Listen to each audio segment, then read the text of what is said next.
In a world where many things are designed to pull and keep you down, today I want to teach you the secrets to bouncing back. Hi, I'm Olushola and I share practicable wisdom. If it's your first time hearing me, I must say you've been missing out on a lot. Well, welcome to my channel. Here's the good time for me to tell you to click on the subscribe button and turn on your notification. I'm waiting.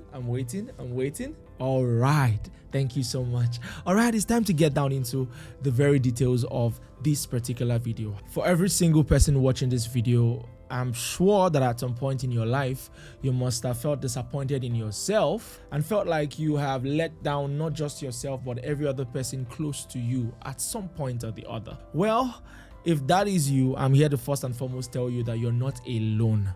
We are simply all on the journey of disappointing ourselves every once in a while.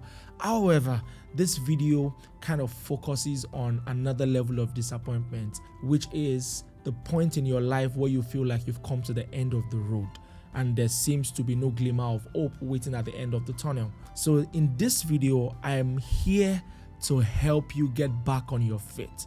Today, I want to talk about how to bounce back from defeat. I'd like to first of all start by saying that I can relate. You know, many a times, whenever people get told to get back on their feet, bounce back from a defeat, shun disappointments and forge ahead in life, they tend to think that the person speaking to them is out of touch with their reality. So first and foremost, I'm here to say I'm not oblivious to how you feel. I have failed. I'm still failing. I've disappointed myself, disappointed folks around me at one point in my life or another. So yes, I have experienced career failure to a given extent. I share this many times whenever I get to speak to young and budding entrepreneurs, that the very first endeavor that I delved into right off school or right after my youth service, I failed in the very business I started, or in the very best, business endeavor that I started. Not only that, I've had failed relationships. And not only that, I've had failed projects. In one way or another, I have disappointment myself. But what I'm about to share with you today are secrets that have helped me get back on track at every single point in time that I've felt let down. So today, I want to share secrets with you that will not only help you feel better, but get better. So the first thing I would like to say is that it's okay to cry and feel disappointed. Sometimes the journey to restoration actually begins with regrets and sobriety. So yes, sometimes it's okay to cry.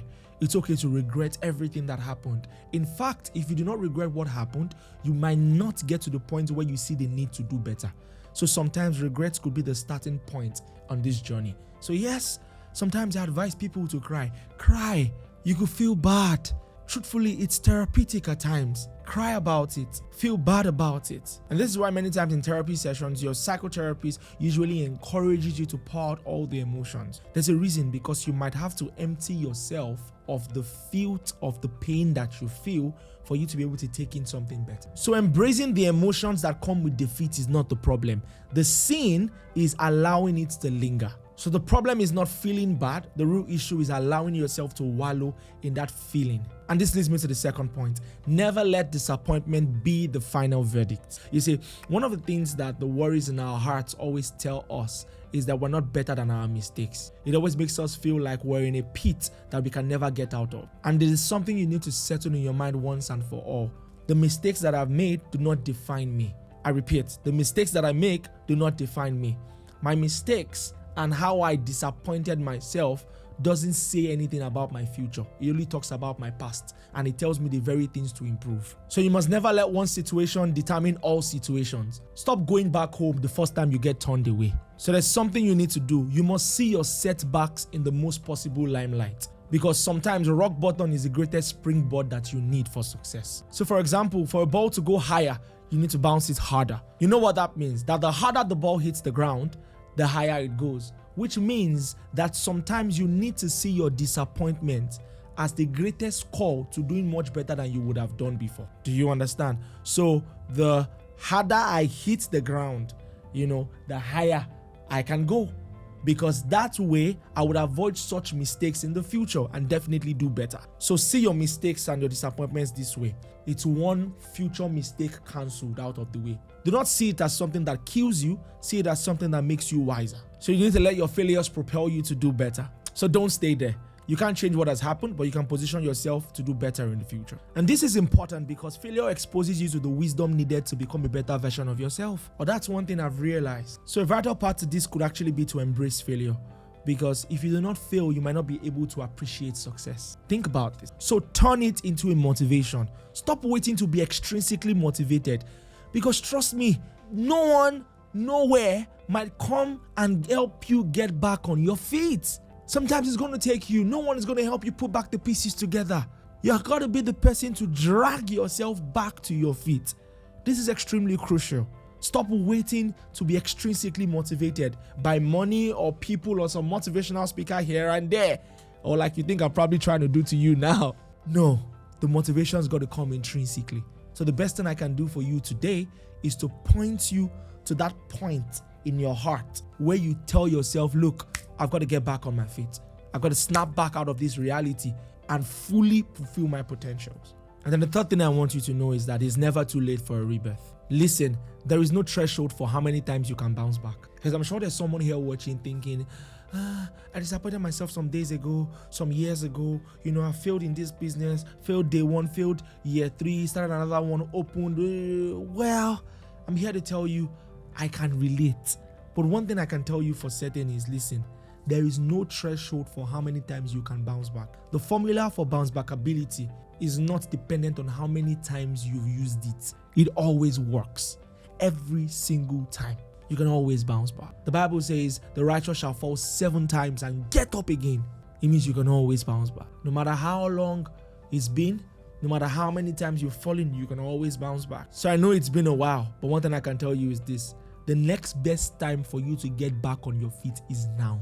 The next best time for you to get back on your feet is now. All right, so now that you have agreed to get back on your feet, there are specific things I want to point out to you, which leads me to my 4th point. You must never set lower expectations for yourself. Sometimes out of the fear of failing again, in a bid to manage our expectations and reduce the chances of getting disappointed again, we begin to mentally settle. And this happens so many times. Let me give an example. Maybe you failed in business, and after investing about maybe $10,000 into a particular venture that you thought would change your life forever, and then something happened because you failed so woefully in that particular business.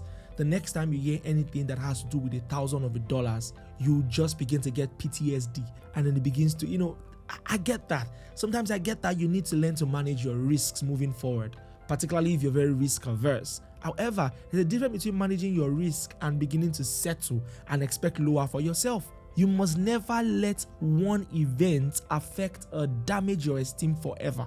You are more than you think you are.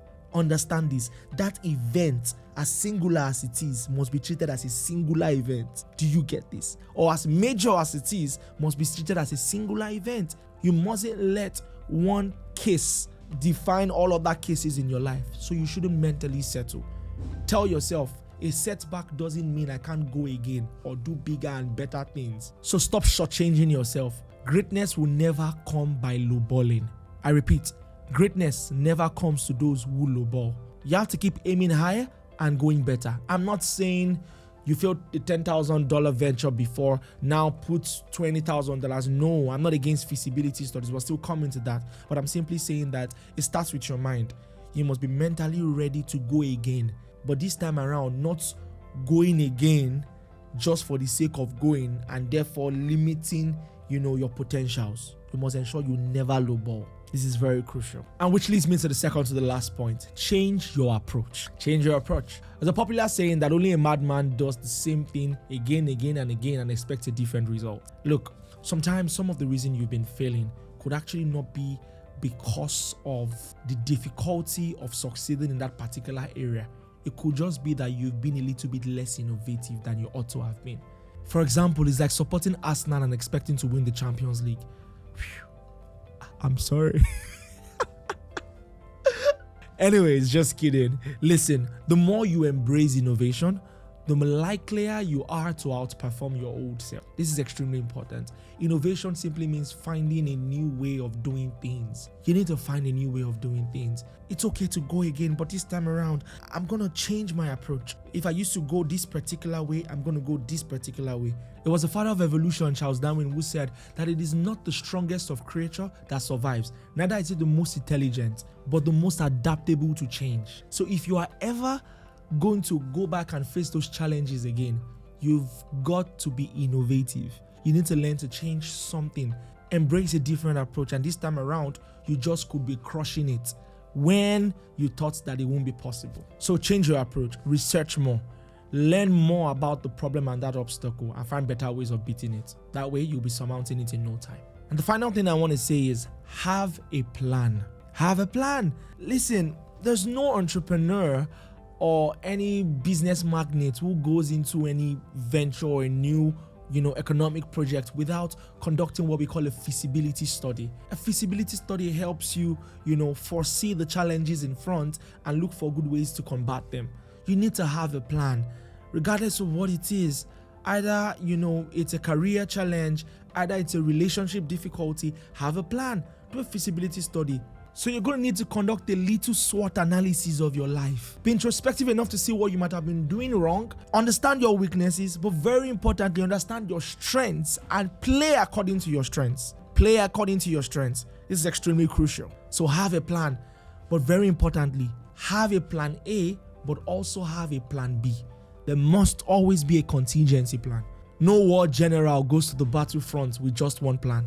They must have a plan B, a plan C, and very likely a plan D and E. They do that so in case they get ambushed at plan A, they can switch to another plan. So you must be extremely strategic and tactical as you begin to approach, planning to surmount the very things with which you had failed in before.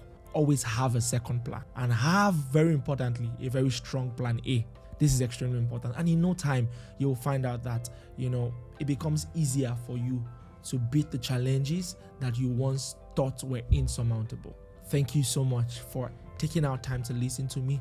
I would like to say this. I am very invested in seeing you win. This is very important. The greatest joy that I would feel from making this video is to see that many of you have applied the very things that I have shared, and seen to it that it has worked for you. So feel free to send me an email to share your wins, having applied all of the things that I've mentioned. So I also have a very simple mentorship platform, so you can click the link in the description to join the Telegram channel, so you can join the hundreds of people who are currently thriving with me. Thank you so much, and please do good to leave a like, comment, and also share this video. And if you haven't subscribed, what else are you waiting for? So please subscribe and turn on post notifications so you'll be the very first person to know whenever I post a new video, because there's so many more goodies coming up. All right, thank you so much, everyone. And like our custom is, I'm not gonna forget. Real.